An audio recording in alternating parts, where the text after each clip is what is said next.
Now, 11 years down the line since the promulgation of the 2010 Constitution, the clamor to change it has already begun. We are talking about marking the anniversary of the 2010 Constitution. Today is the day. We'll be looking at the hits and misses on that, and also what are the major events that have taken place ever since the 2010 Constitution. But before we get into that, let's first have today's top stories. The news headlines in association with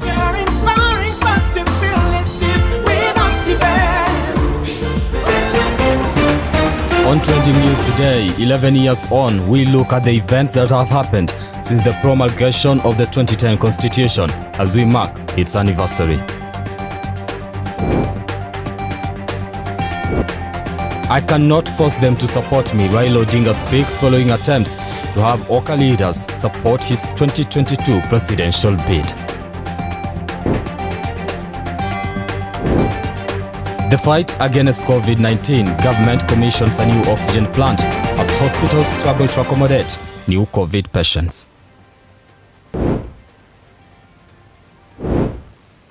Now remember, you can get in touch with us on our social media handles at Amwai Brown on Twitter, at LookUpTV. The hashtag is Trending News. Let's get started. The Registrar of Political Parties, Anne Njeri Nderitu, has officially announced the dissolution of the NASA coalition. Now, the coalition that was formed in January 2017 comprised of Raila Odinga's Orange Democratic Party, Kalonzo Musyoka's Wiper Party, Musalia Mudavadi's Amani National Congress, and Moses Wetangula's Ford Kenya. David Kasembeli with more. In a letter dated August 26 and written to the leaders of the four constituent parties that form the coalition, the Registrar of Political Parties, Anne Nderitu, informed them that the coalition has been officially dissolved. This comes after a series of disagreements that have been within the coalition after the last general election. The National Super Alliance existence has come to an end 4 years after it was formed in order to dislodge the ruling Jubilee Party from power. Nderitu also said the person to Regulations 22 of Political Parties Registration Regulations of 2019 and the Article 15 of the National Super Alliance NASA Coalition Agreement, the Registrar's Office received submissions of the coalition's agreement from ANC, Chama cha Mashinani, Ford Kenya and Wiper Party. This follows a move taken by the three affiliate parties, that is ANC, Wiper, Ford Kenya, seeking to dissolve the coalition after disagreements with the ODM party. Earlier this month, Kalonzo, who is the leader of the Wiper Party, Mudavadi for ANC, Wetangula for Ford Kenya, signed a formal exit from the opposition coalition. The three principals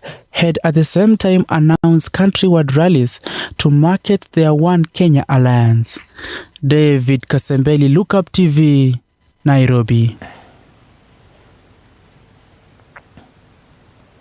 Now moving on, Mama Lucy Hospital recently released the results of the post-mortem examination following the death of Kayole boda rider John Kiiru, who was found dead in the streets of Kayole. Now, according to the results, John Kiiru was struck with a blunt object on the head. According to the autopsy, John Kiiru, the father of two, had his skull fractured and he suffered a concussion, causing him to die. The report also showed signs of struggle in self-defense while trying to free himself from his attackers. Kiiru was killed on Wednesday night last week in Kayole after allegedly being arrested by police officers for flouting curfew rules. He was allegedly beaten to a pulp, leaving him for the dead in the cold Nairobi night. By morning, members of the public discovered his lifeless body and all hell broke loose in the area.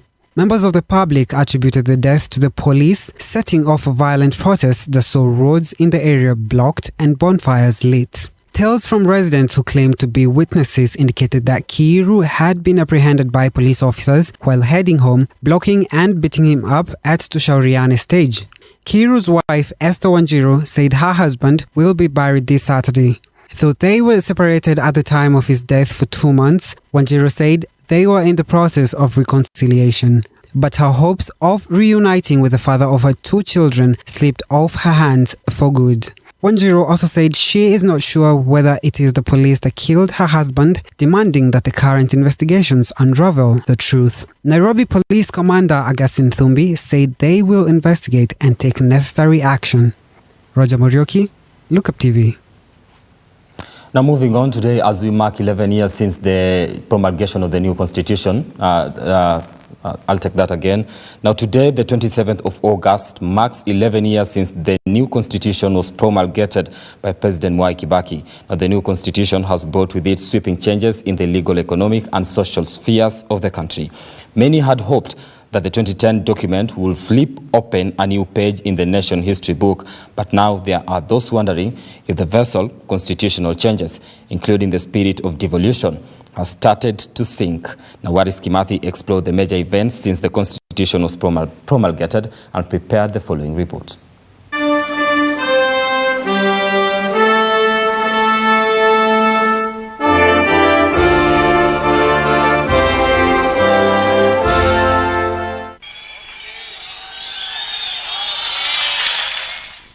The 27th of August 2021, Kenya marks 11 years of the Kenya Constitution 2010, which was promulgated by the then President Mwai Kibaki before thousands of Kenyans in Nairobi. Upon its conception, the 2010 Constitution was received by many as a long overdue messiah after over 40 years under the old post-independence Constitution, which had been voted as impractical and outdated.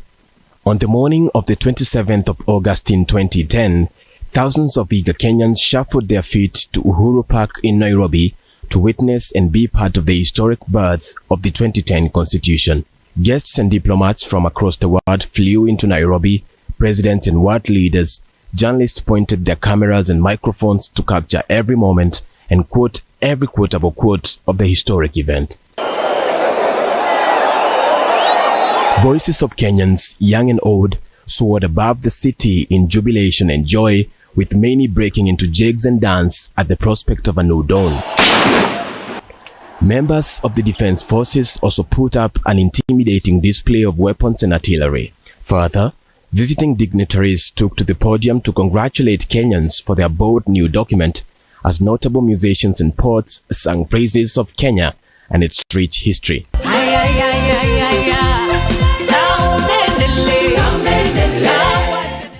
As law scholars and world leaders looked on, President Kibaki and Prime Minister Raila Odinga raised a holy book and swore to serve and protect Kenya's brand new supreme law.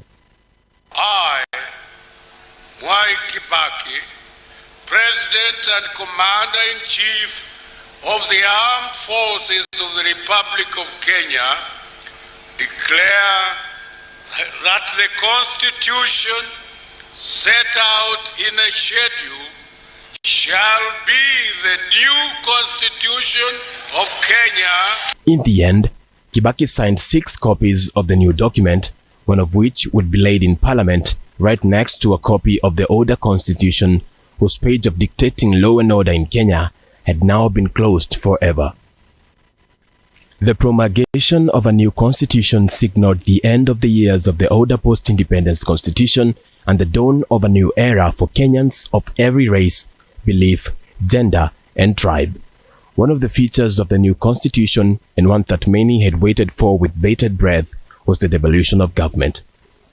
47 counties with semi-autonomous, localized governments and governors elected directly by the people would replace the original 8 provinces.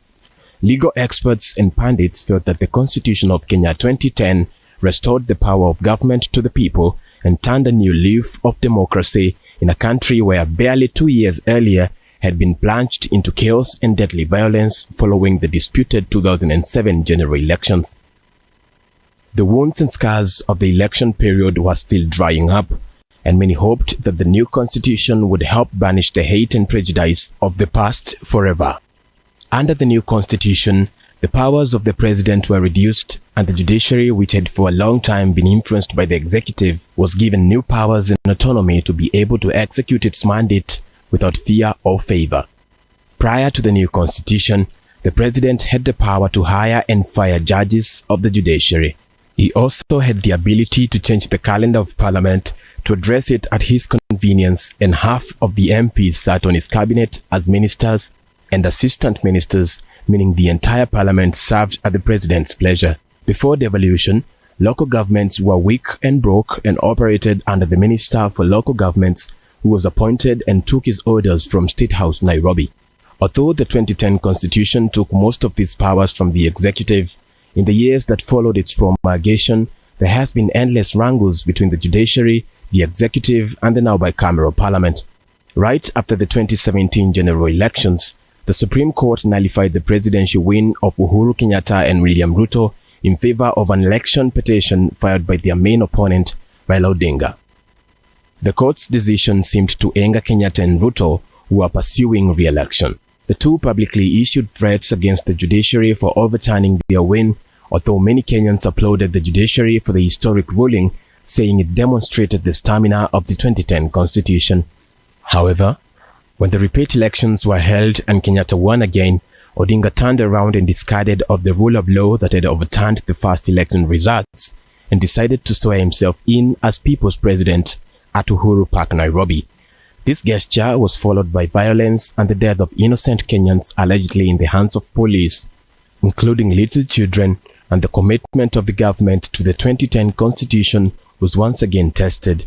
The new constitution has time and again proven to be a double-edged sword, and political leaders have often thrown rocks at the law whenever it did not suit the immediate needs, whilst others even sought to change it.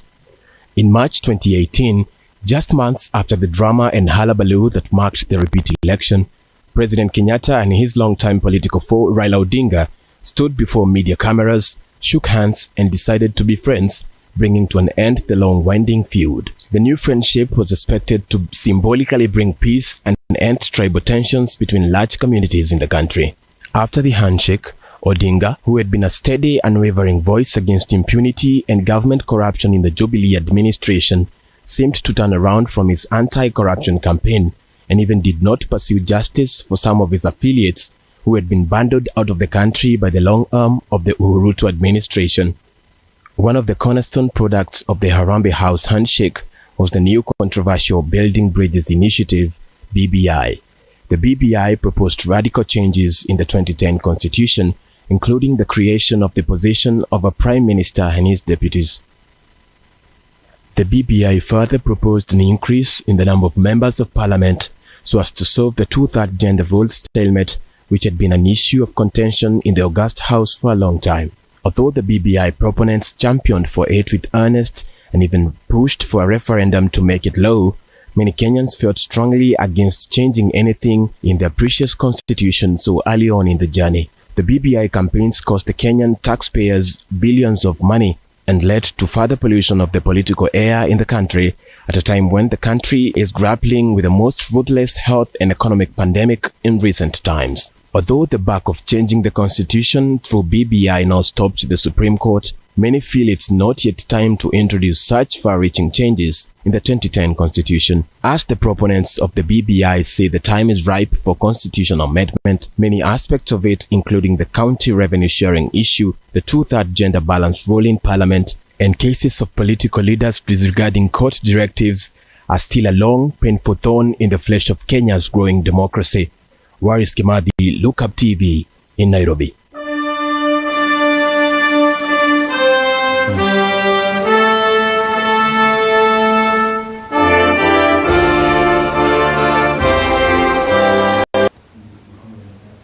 Now, moving on, 11 years down the line, we look at some of the hits and misses of the 2010 Constitution, especially now that we are attempting to change it. We spoke to an advocate, Robin Karani, on whether it was time to change the Constitution or not. And here is that phone interview. Okay, man. So it's 11 years down the line since the promulgation of the 2010 Constitution. Now we are attempting to change it. Is it time? Is it the first Constitution, or rather, we changed the Constitution after 20 years before. Now we are changing. We want to change it after 11 years. Is it time to change the Constitution? Well, I wouldn't say there's an exact opportune time or the best time to do an amendment to the Constitution. Okay. Basically, amendments to the Constitution evolve from the circumstances around. Now, our Constitution 2010, it seemed more of a ceasefire document between the then President Mwai Kibaki and the Prime Minister then, Raila Odinga. Mm-hmm. There were so many of the issues that were left unsolved because we believe that the new Constitution would solve our election problems, would solve our judiciary problems, would solve some of the development processes by introducing devolution and bringing more resources to decentralized government. Mm-hmm. But during this period, we've already seen that there are some things that we thought would be different, mm-hmm. but they are still the same. So we had fights in 2007 that led to the Grand Coalition government, that led to a constitution that had a majority support, mm-hmm. because now the president and his opposition leader at the time were on the same page. Mm. But even then, even with the president leaving then and another president coming in, we still have the same problems, mm-hmm. leading even to even worse decisions, such as the 2017 of having the whole election nullified. Mm. You think about it and you see that if this was to have been done in 2007, or if the leaders in 2007 were the ones in this circumstance in 2017, maybe we wouldn't be where we are today. We would have been even in an even bitter war. So generally, I would say it's time to look at what we have achieved and what we have not achieved, and try to rectify where we seem to have a problem, or basically where we seem to not achieve what we intended to. Okay. So talking about what we have achieved and what we have not achieved, what would you say are the hits and misses of this constitution? When we go back and just look at it, what have we achieved so far, and what is it that actually needs to be looked at and rectified? Okay, number one, I would say the one thing that the best thing that we got from the constitution was devolution, and we've been able to allocate resources to devolved governments in the tune of almost 400 billion a year for a consensus over almost 10 years. So we've actually given close to 3 trillion and above there to county governments, which was something that we didn't have back then. So you can have hospitals running in counties such as Samburu. You can have roads being built in places you've never seen in Wajir or Mandera, or because the county can at least support some of its services and move with the national government per se. We don't have everything in Nairobi as it used to back then, and making Nairobi look like the only Kenya in Kenya. But in terms of misses, we had an ambitious plan with Chapter 6 on leadership and integrity. So far, we don't feel like we have achieved anything per se on that record, because what we have is an Ethics and Anti-Corruption Commission that is basically toothless. They don't have investigative powers. They don't have prosecution powers. They have to rely on the DPP and the police for some of their services, and then from there on, when we take the leadership and integrity to mean that it will form the basis for our leaders. But what the EACC demands of anybody seeking an elective post is a self-declaration. So you just sign documents, you take to EACC, they stamp, and that is your clearance per se. That's why you've seen people who still maneuver with court cases and are elected to office, even with an existing Chapter 6 and a Leadership and Integrity Act put after the Constitution of 2010. That's one of the things I would say we have missed so far. The second thing we have missed is we missed out on exactly why we were promulgating a new constitution. We were just from fighting over the number 1 and number 2 in our elections. And we seem to have not addressed that question. We are the only country in the world, I think, where if somebody vies for president and gets 44%, the other one gets 52%, then number 2, the person with 44% of the votes in the whole of Kenya has no constitutional office, has no constitutional mandate per se, can only articulate their issues through their political party. I think that is a big miss for us, because generally it's not sustainable. We wish to have a place where politicians or people seeking the highest seat do not feel like it's a do or die for them, because if they miss out, then they don't have a job. But in normal civilizations, we've seen where you can vie even for 5-10 times, because even if I don't get, I can still articulate the issues that I wanted to do for the country through other offices such as shadow cabinets, official opposition leader, minority seats in the national Congress and all that. Okay. But in Kenya, we seem to have closed a blind eye. It's coming back to bite us, and if we continue with the same trend we have, then it will be very hard to cool down our political temperatures. And what that does is, as long as we have some sort of political instability, then our economy does not grow. And if our economy does not grow, then it translates to the problems that we have becoming more. So we have a problem of job, and we have the problem of unemployment. It becomes worse because we are not growing any economy. People like to question that we had an election of 126 days in 2017. And we didn't even have a runoff. So in all fairness, if we are to go for an election next year, and we vie and nobody gets 50+1, then that election already is nullified. Then we go for a repeat election, and now nobody gets another 50+1, so we organize another runoff.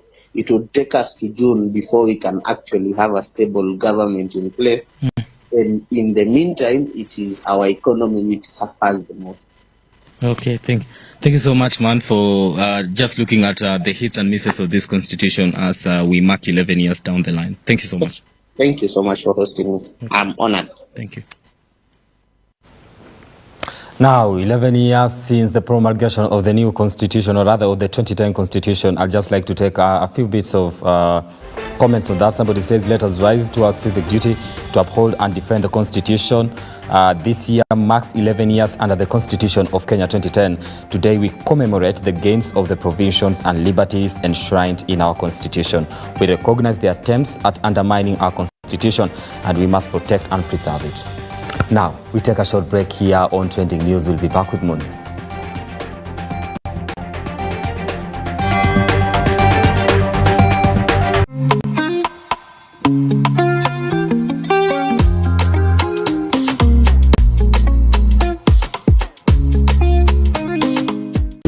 Grow your business, broadcast your sermon, share birthday wishes, make funeral announcements, produce adverts and documentaries, then book and advertise with us today by calling us on +254 700 893 542 700 893 542 or email us on sales@luke-up.tv.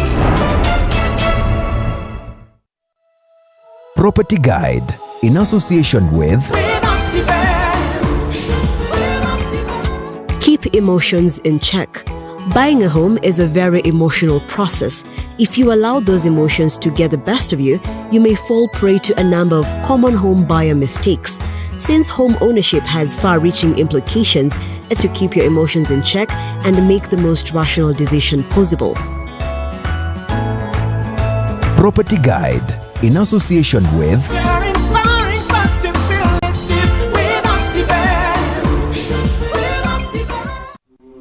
Welcome to Look Up Guest House, Retreat and Prayer Center. When you first come in, we will be happy to receive you at our reception, then proceed to our cozy and well-equipped accommodation facilities.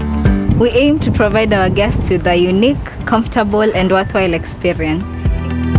Here at Look Up Guest House, we provide our guests with a continuous supply of room amenities.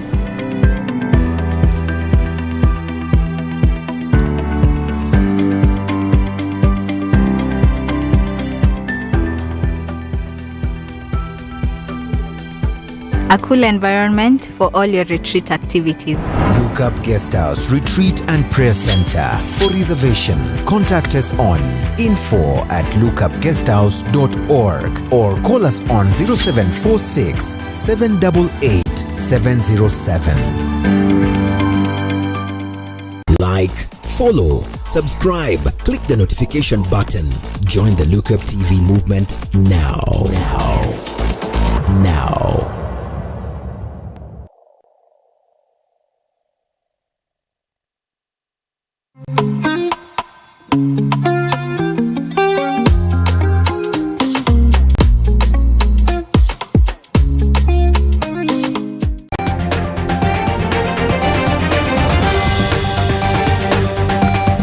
like we are saying here, it is an important day today because we are celebrating the promulgation of the 2010 Constitution. It is 11 years down the line. That has been one of the topics that has been trending today. Now, moving on. Raila Odinga, ODM leader Raila Odinga rather, today spoke to the media at his residence in Karen, Nairobi, where he was commenting on a number of issues in relevance to the country. Some of the things he highlighted were the fight against coronavirus, BBI process, politics and corruption. Roger Muriuki tells us more on that story. At his residence in Karen, Nairobi, Honorable Raila Odinga today spoke to reporters, where he spoke on various issues concerning Kenya and also gave his views. Some of the issues that he raised, especially the controversial and widely discussed, include the BBI. Commenting on the decision of the court's ruling, Raila said that the BBI's objective was good.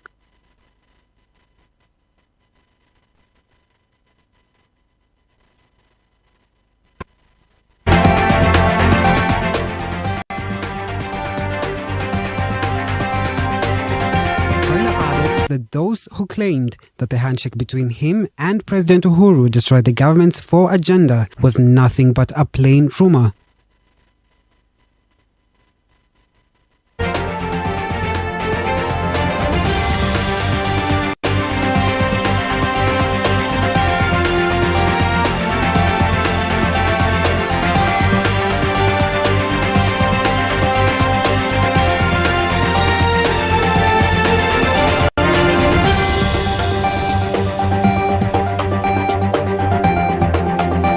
He also confirmed that the handshake was not brought about because he wanted to be president or because the current president is about to retire, but as a reason to unite Kenyans. At the same time, Raila also spoke about Deputy President William Ruto. He said that while President Uhuru Kenyatta was inspecting projects, his deputy continued to blame the government, withdrawing himself from what was wrong with the government and only engaging in positive areas.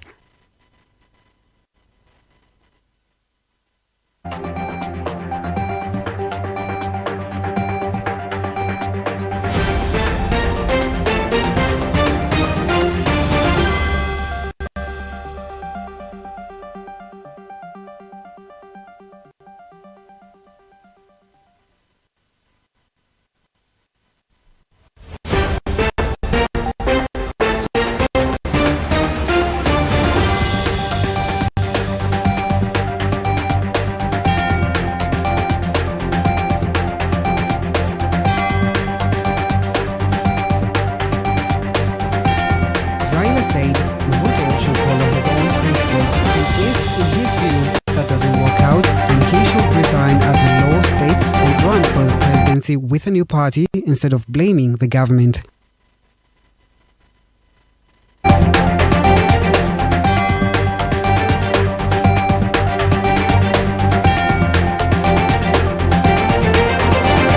Now, we apologize for that technical hitch, but just to recap, that interview happened today in the morning. He was talking to journalists, just some of the things that he said. On the BBI, Raila Odinga said the intention in BBI was good. The economy was collapsing because of political differences, especially after elections. So the president and I met and decided to look at the issues and how to fix them. And that is how it came about to the point of to 9-point agenda, what was actually contained in the BBI. They said we collected views, I quote, we collected views from all over the country before and after the report, and we collected 4 million signatures. That, if you remember very well, it was taken to the IEBC. For it to be okayed. Now, when the court said there was no public participation or that the people did not understand the document, Raila says he does not understand how that comes about. He says even though the President Uhuru Kenyatta and him do not agree with the court's decision, if you remember, the Court of Appeal upheld the High Court's decision and declaring the BBI process unconstitutional and null and void. Now, he says that we respect it, so we will not take it to the case forward to the Supreme Court, but anyone else is free to do so. When the time is right, we will come back to it. Now, just to touch on that, the BBI process is actually going to the Supreme Court, whereby Junet Mohammed, the Secretariat, Junet Mohammed and David Waweru will be taking it to the Supreme Court. Now, moving on. The government, through the Ministry of Health, commissioned what it termed as the biggest government oxygen generating plant at the Moi Teaching and Referral Hospital in Eldoret. Now, this comes as cases of the coronavirus continue to rise in the country as hospitals grapple to accommodate COVID-19 patients with their limited resources. Speaking during the commissioning of several projects at the Moi Teaching and Referral Hospitals, Health Cabinet Secretary Mutahi Kagwe says that the pressure swing absorption generating plant at the Moi Teaching and Referral Hospital will produce 2,000 litres per minute of oxygen, which translates to up to 3.5 to 4 tons of oxygen per day. Which are part of the success story of MTRH.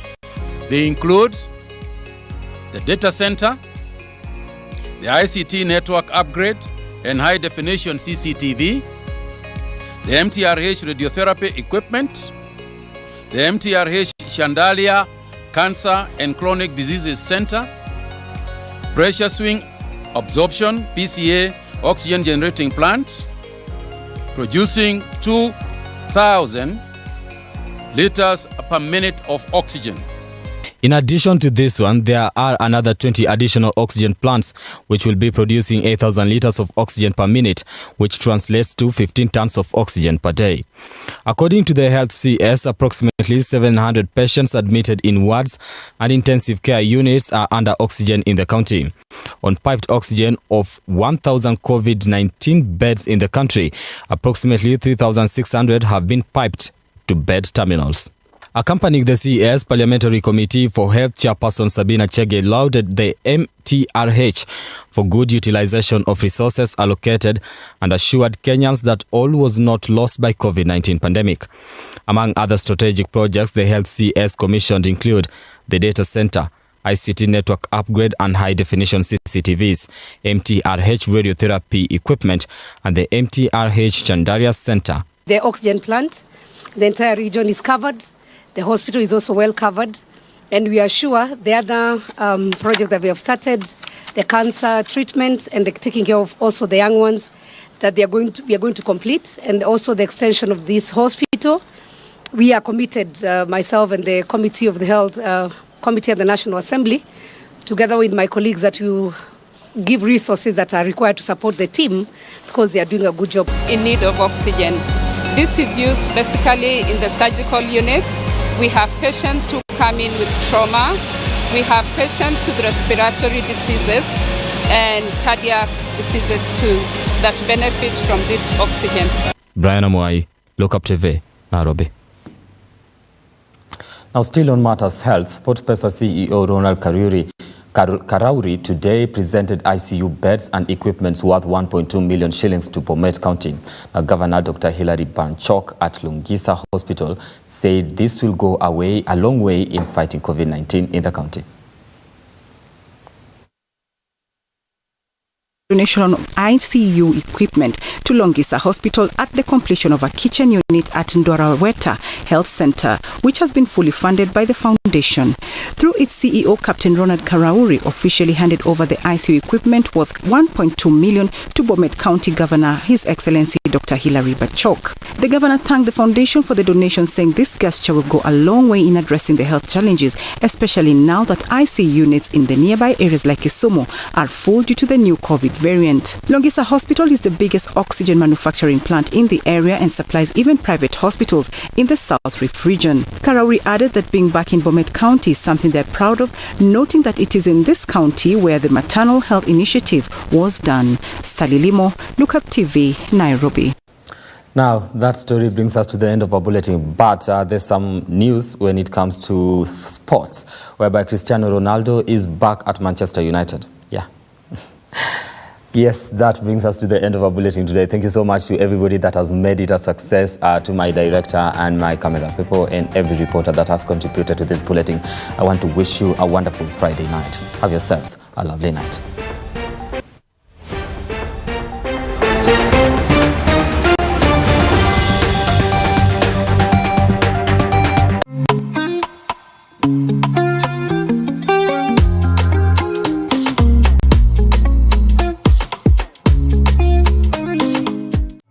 We value your feedback and welcome your complaints about our programming and operations. Feel free to get in touch with us through 0700 893 542 or send us an email to views@look-up.tv. We can't wait to hear from you.